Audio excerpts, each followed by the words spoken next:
saacado kooban aan joogi doono Muqdisho ayaa hadda bilaabmaya waxaan u jeestay garoonka diyaaradaha ee magaalada Hargeysa. Tiimka shirkadani diyaaradaha ayaan kala kulmay soo dhaweyn wanaagsan waxaana ay qayb weyn ka noqon doonaan saacadaha kooban aan joogi doono Muqdisho.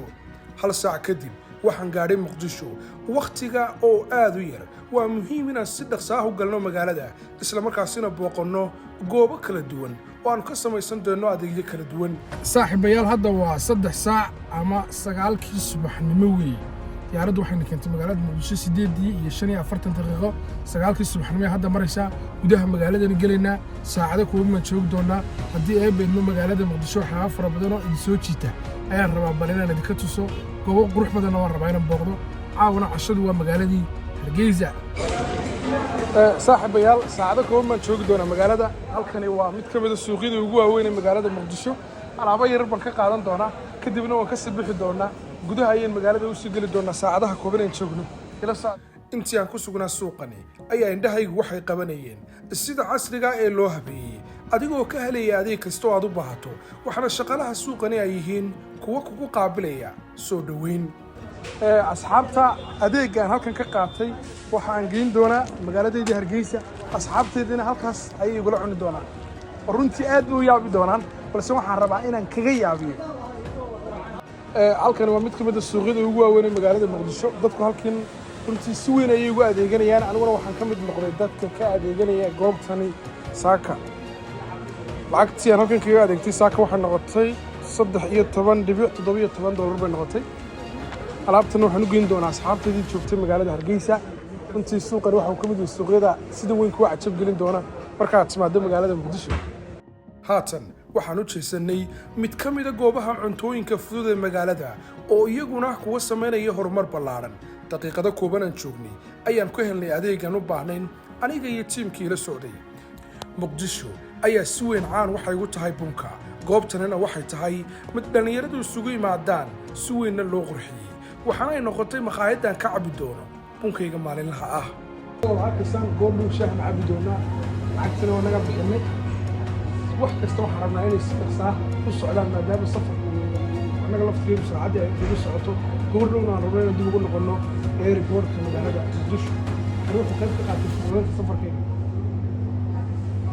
goobtani intii aan joogay waxaan ka helnay soo dhaweyn wanaagsan iyo adeeg cajiib ah waxaana ay ku tusaysaa horumarka laga sameynayo maqaayadaha bunka ee magaalada. waxaa la gaadhay saacadihii ugu dambeeyay ee safarkayga waxaana aan booqday moolkan oo ah mid si weyn loo qurxiyey waxaana uu qayb ka noqday adeegayga saacadaha kooban ee Muqdisho. asxaabta moolkanina waxa uu ka mid yahay moolasha ugu quruxda badan uguna casrisan guud ahaan magaalada Muqdisho. dukaanno fara badan oo cajiib ayaad ka helaysaa. runtii qaybo fara badan buu ka kooban yahay. qayb kastana waxaa ku taala adeeg iyo dukaanaad ka helayso aad u cajiib ah. waxa uu ka mid ahaa goobihii aan imi saacadihii koobnaa ee joogay magaalada Muqdisho isla markaasina aan ka adeegtay. haddii aad Muqdisho timaado goobtan waxaa ku noqon doonta adigana goobta xiiso gelisa. haddana lacagtii baan bixin doonaa saa wada arkaysaan. abkana waxa uu ka mid yahay mid si weyn ii saaciday runtii intii aan joogay magaalada Muqdisho. adeegaygana si weyn ayuu u fududeeyey. lacagtii waan hadda bixin doonaa 643 waxa ii soo baxay dukaankii Altiin Display soo baxay. hadda ayaan lacagtii diri doonaa adiga arkaya maasha Allah. ugu dambeyn waxaan samayn doonaa adeegii u dambeeyay waxaana goobtani waa mid lagu iibiyo qalabka elektarooniga ay noqotay mid aan ku soo gabagabeeyey adeegaygii saacadaha kooban ee Muqdisho. waxaana tiimkani ay nagu qaabileen farxad si la mid ah goobihii kale. 1 saac iyo 20 daqiiqo ayaa ka hadhay safarkayga Muqdisho waxaana aan tegaynaa goobtii ugu dambeysay waxaana ay tahay maqaayad si weyn caan uga ah cuntooyinka kala duwan iyadoo aan ka helnay qada iyo soo dhaweyn cajiiba. تيم أيوب شو سود هذا وحقق منها مقايد السداء كنتي مقايد السداء أو أهل معامل مرة وائم ماذا منتظر اللي جم الشيكين لما تيم أيوب شو حالها ماشى منتظر دم الشيء بعدين ماشى منتظر تكلم ناكين إذن كاتي واحد حتى بسود هذا السداء مقايد بسود هذا أنا أقصى داير كتير السداء مقايد السداء 4 saacadood oo aan ku sugnaa Muqdisho dib ayaan ugu laabtay garoonka diyaaradaha ee Muqdisho waxaana aan galabta mar kale ku noqon doonaa Hargeysa oo aan saaka ka soo safarnay. halkaan soo raacnay diyaaradda haddana dib baan u noqonaynaa saacado kooban magaalada Muqdisho joognay adeeg fara badan baan soo samaysanay diyaaraddan haddii aanay jiri lahayn runtii wax badan ma suurta kale runtii aad baan ugu faraxsan inaan qolkan imaado waxa weeye qol aad u sensitive ah dadka looma ogola halkana laga wadaa diyaaradda saakan soo raacay haddana dib baan ula noqonayaa kabtaniska iyo kriwga diyaaradduna si fiican bay soo dhaweeyeen diyaaraddan waa mid ka mid a diyaaradahan ugu jecelahay inaan raaco adigana waxaan ku rajeynaya inaad soo raacdid experience-kan ka helay mid ka fiican marka heli doonto ugu dambayn waxaan ku soo laabannay Hargeysa saacado kooban aan joognay magaalada Muqdisho kana sameynay adeegyo kala duwan